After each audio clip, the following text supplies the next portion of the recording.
Penjelasan Blok 2 Kuesioner Updating Direktori Usaha atau Perusahaan Ekonomi 2024. Hai, Assalamualaikum warahmatullahi wabarakatuh. Selamat datang saya ucapkan di Usma Ulia Channel yang masih sama membahas tentang beragam aplikasi dan informasi. Apa kabar teman-teman semua? Semoga selalu dalam lindungan Allah Subhanahu wa taala. Amin amin ya robbal alamin. Sebelumnya terima kasih disampaikan bagi teman-teman yang telah mengklik video ini, dan pada kesempatan kali ini pastikan teman-teman untuk simak video ini sampai selesai, jangan di skip agar tidak gagal paham, juga pastinya tidak ada informasi yang terlewatkan. Baik, langsung saja masuk ke pembahasannya. Untuk video kali ini akan saya fokuskan penjelasan mengenai blok 2 untuk kuesioner updating direktori usaha atau perusahaan ekonomi 2024, yaitu mengenai karakteristik usaha atau perusahaan.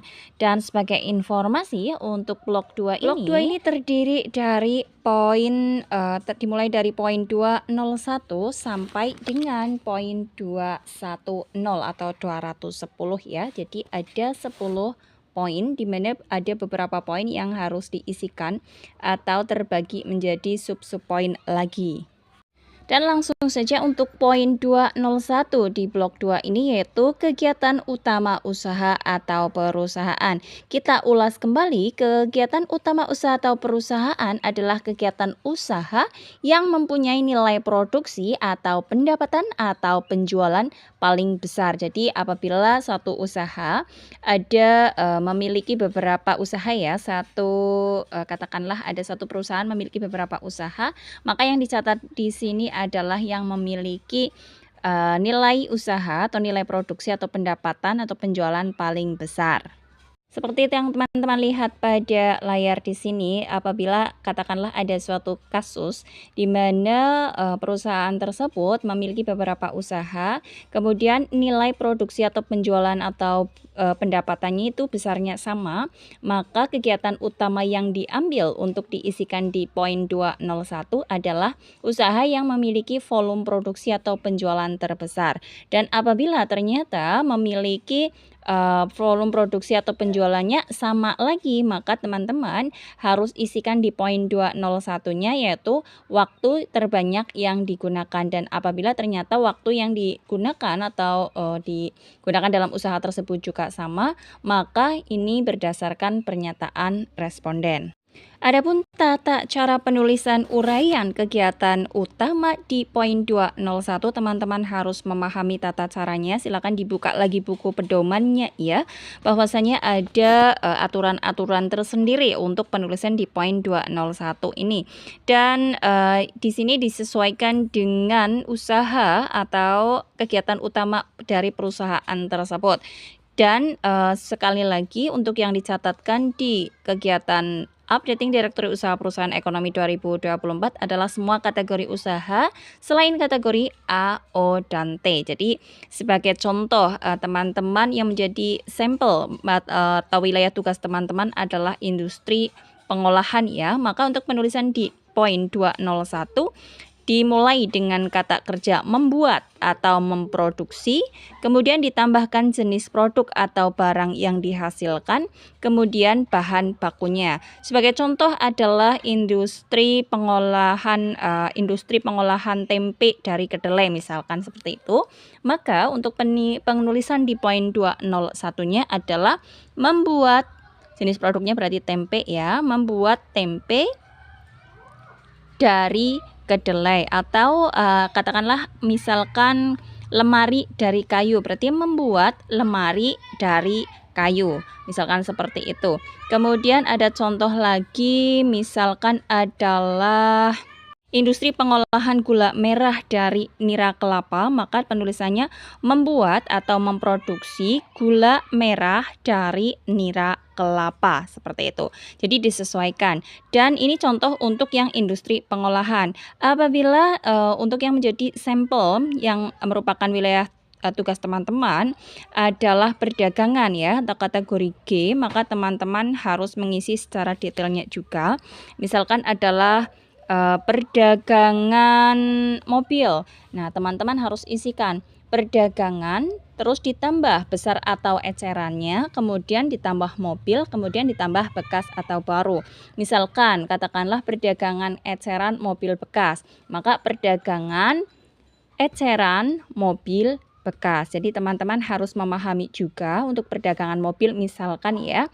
Jadi perdagangan tersebut termasuk perdagangan besar atau eceran. Adapun yang membedakannya, perdagangan besar berarti seseorang itu membeli kemudian menjual barang dagangan tersebut untuk dijual kembali oleh si pembelinya. Tetapi kalau perdagangan tersebut menjual mobil tersebut langsung ke konsumen, masuk sebagai perdagangan eceran. Dan saya ingatkan kembali bahwasanya untuk tata cara penulisan uraian kegiatan utama di rincian 201 itu disesuaikan dengan kategori usahanya, yaitu semua kategori selain kategori A, O, dan T.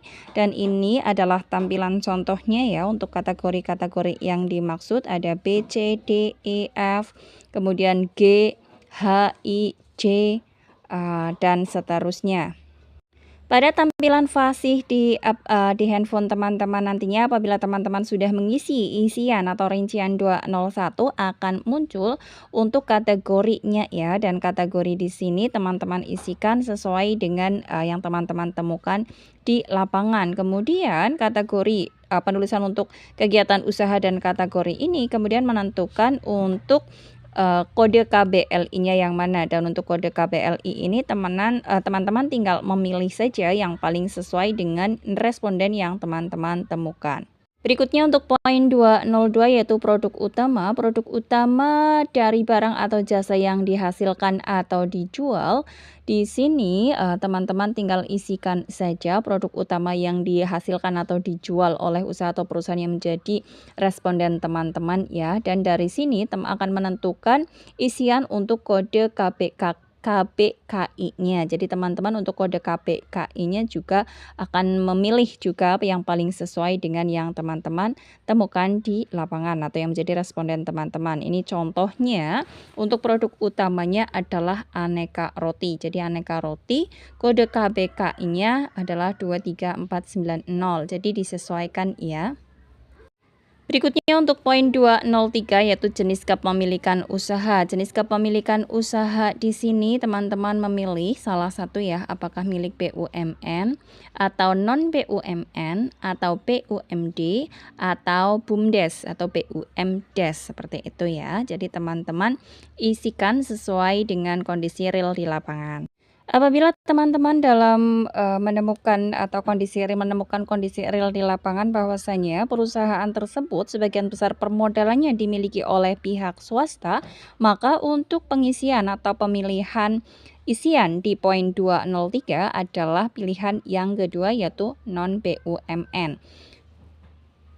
Berikutnya untuk poin 204 yaitu bentuk badan usaha. Untuk bentuk badan usaha teman-teman isikan sesuai kondisi real di lapangan. Ada 13 pilihan ya, apakah termasuk poin 1 yaitu perseroan ataukah yayasan atau koperasi atau dana pensiun atau perum atau perunda ataukah BUM desa atau kemudian apakah CV atau firma, kemudian ataukah persekutuan perdata atau kantor perwakilan luar negeri, badan usaha luar negeri, usaha orang perorangan dan ataupun lainnya.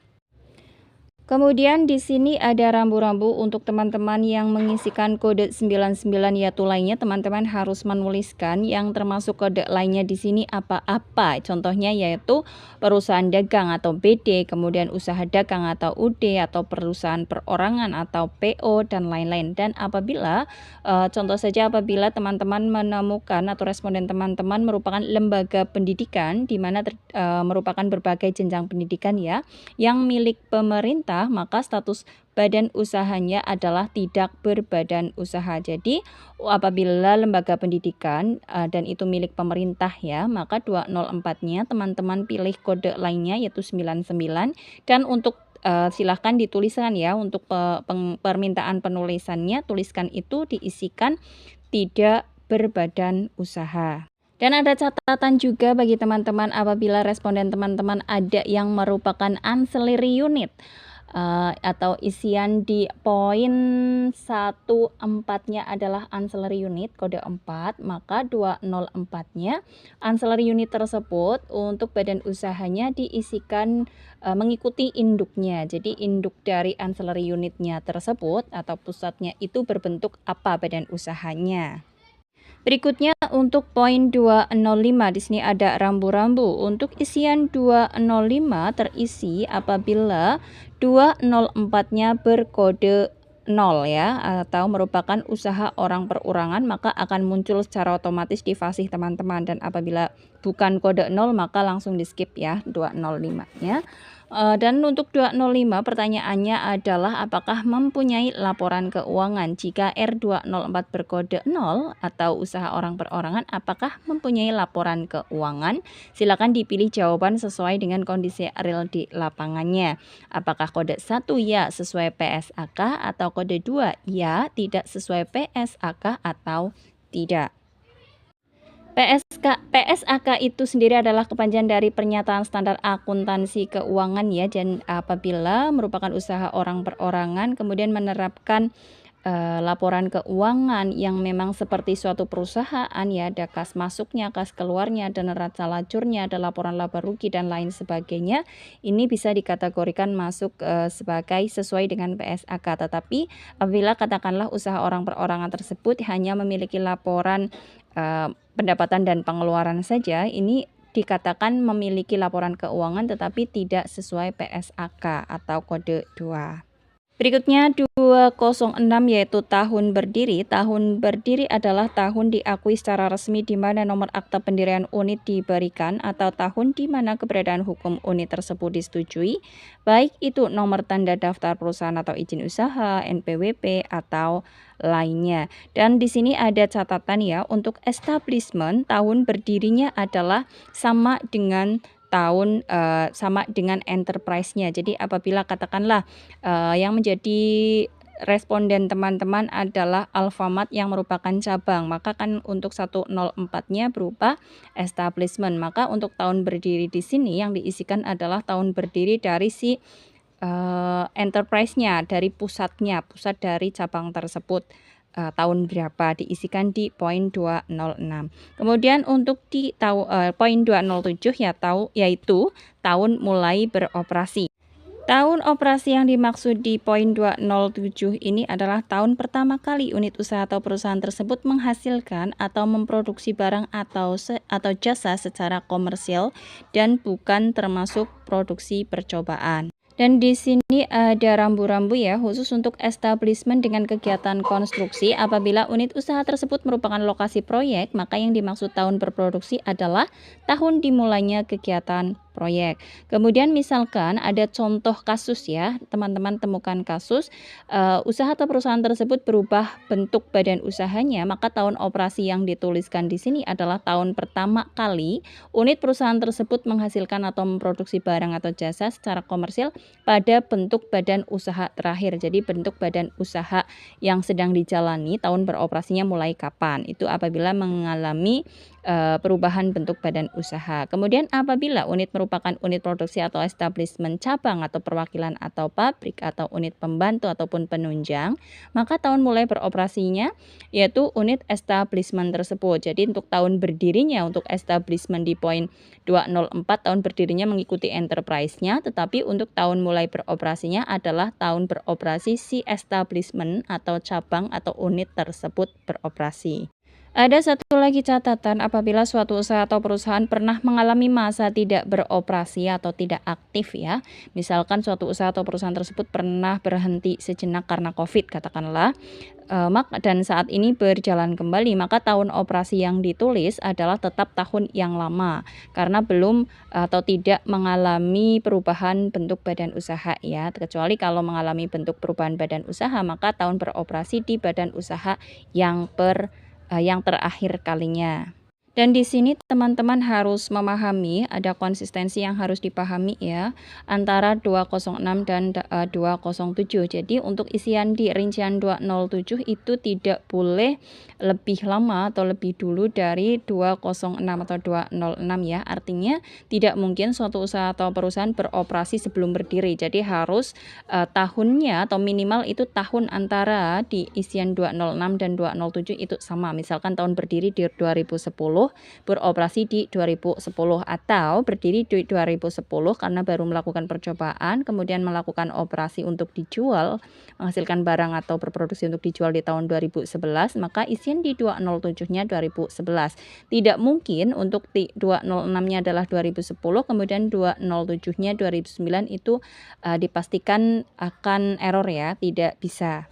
Berikutnya untuk isian 208, apakah mempunyai nomor induk berusaha atau NIB? Silahkan diisikan sesuai dengan kondisi real di lapangan. Untuk 209 yang A, jika 208 berkode 1, tuliskan nomor induk perusahanya ya. Dan untuk NIB ini terdiri dari 13 digit, dan apabila katakanlah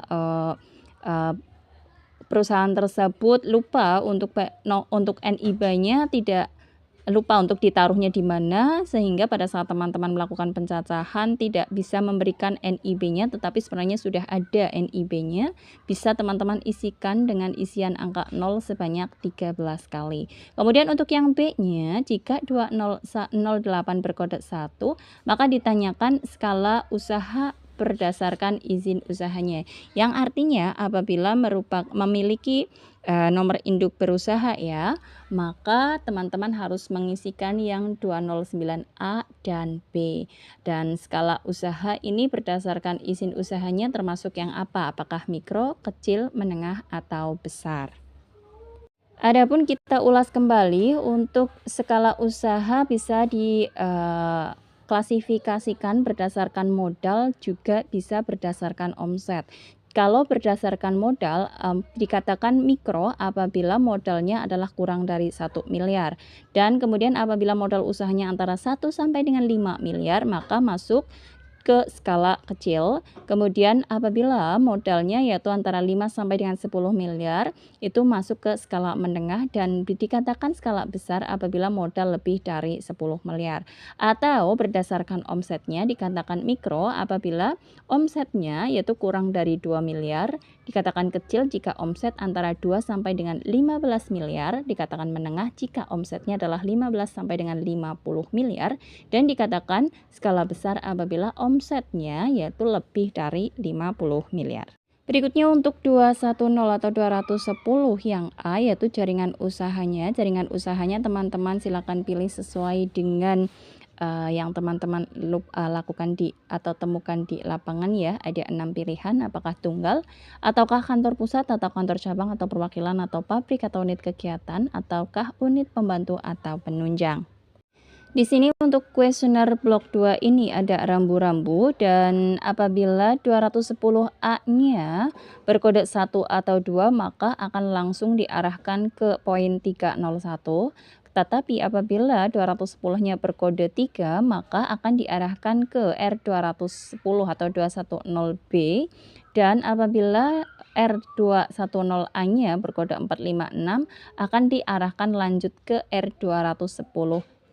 Adapun untuk 210B-nya ini adalah preferensi lokasi pencacahan yang dipilih saat sensus atau survei.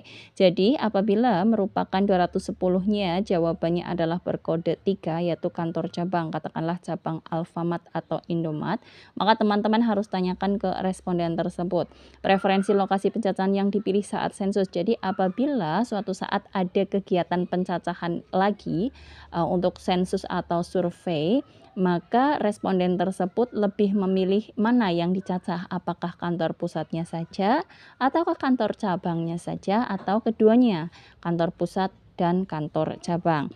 Berikutnya, kemudian untuk isian atau pertanyaan di 210C yaitu nama kantor pusat apabila memang isian 210A-nya yaitu berkode 3, 4, 5, atau 6 ya. Dan di sini teman-teman diminta untuk mengisikan nama kantor pusatnya, alamatnya, emailnya lengkap dengan negara, provinsi, kabupaten, kecamatan, kelurahan atau desa, kemudian nagari atau alamat yang selengkap-lengkapnya dari kantor pusat tersebut. Ya, demikian yang dapat disampaikan untuk pembahasan kali ini. Mohon maaf apabila masih ada kekurangan, apabila masih ada kesalahan bisa ditulis saja di kolom komentar untuk mengoreksinya ya. Salam sukses selalu tentu.